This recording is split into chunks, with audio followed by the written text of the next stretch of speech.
Hello guys, രജനീസ് വേളിലേക്ക് എല്ലാവർക്കും സ്വാഗതം. ഇന്ന് ഞാൻ കുഞ്ഞുമക്കൾ സ്കൂൾ വിട്ട് വരുമ്പോൾ കൊടുക്കാൻ പറ്റിയൊരു പാസ്തയാണ് കൊണ്ടുവന്നിട്ടുള്ളത്. അപ്പോൾ അതിലേക്ക് വേണ്ടി ഞാനിപ്പോൾ വീറ്റിൻ്റെ പാസ്തയാണ് വെച്ച്, ശരിക്കും മൈദയുടെ പാസ്തയാണ് ടേസ്റ്റ്.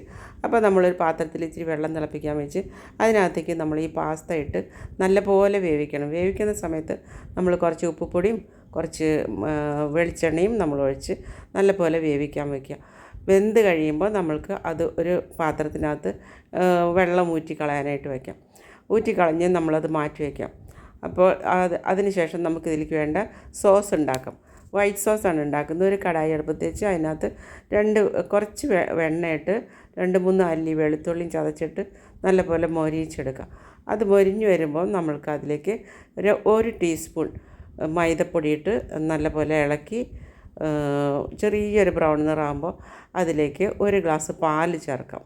അങ്ങനെ പാല് ചേർത്ത് കട്ട ഇളക്കി നല്ലപോലെ ഒന്ന് ക്രീമി പരുവത്തിൽ വരുന്നത് വരെ ഒന്ന് ഇളക്കാം. അപ്പോൾ നമ്മൾ വൈറ്റ് സോസ് റെഡിയായി വരികയാണ്. അതിലേക്ക് നമ്മൾക്കൊരു ചെറിയ എരിവിനായിട്ട് കുറച്ച് ചില്ലി ഫ്ലേക്സും കുറച്ച് ഒറിഗാനോയും ചേർക്കാം. അപ്പോൾ നമ്മളുടെ നല്ലൊരു ടേസ്റ്റും നല്ല മണം വരും. അതിന് പുറമെ നമ്മളൊരു ചീസ് കൂടെ ചേർക്കുന്നുണ്ട്.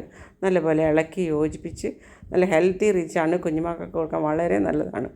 അതിലേക്ക് ചിക്കൻ വേണമെങ്കിൽ നമുക്ക് ഈ സമയത്ത് ചിക്കൻ വേവിച്ച് വെച്ച ചിക്കൻ്റെ പീസുകൾ കൊടുക്കാം. ചിക്കൻ ഇല്ലെങ്കിലും കുഴപ്പമില്ല. അത് കഴിഞ്ഞ് ഈ പാസ്ത ഒഴുങ്ങി വെച്ച പാസ്ത നമ്മൾ അതിലൊഴിച്ച് ബാക്കിയുള്ള പാലും കൂടെ ഒഴിച്ച് യോജിപ്പിച്ചാൽ നമ്മുടെ പാസ്ത റെഡിയായി. ഒന്ന് തിളയ്ക്കുന്ന വരെ കാത്തു നിൽക്കുക വേണ്ടു. അത് കഴിഞ്ഞ് നമുക്ക് ഇതിന് മീതെ നമുക്ക് കുറച്ച് ചില്ലി ഫ്ലേക്സും ഒറിഗാനോയും ചേർക്കാം. അപ്പോൾ എൻ്റെ ചാനൽ സബ്സ്ക്രൈബ് ചെയ്യാത്തവർ തീർച്ചയായും സബ്സ്ക്രൈബ് ചെയ്യുക. പുതിയ വീഡിയോസായിട്ട് ഇനിയും വരുന്നതാണ്. അതുവരെ ബായ്.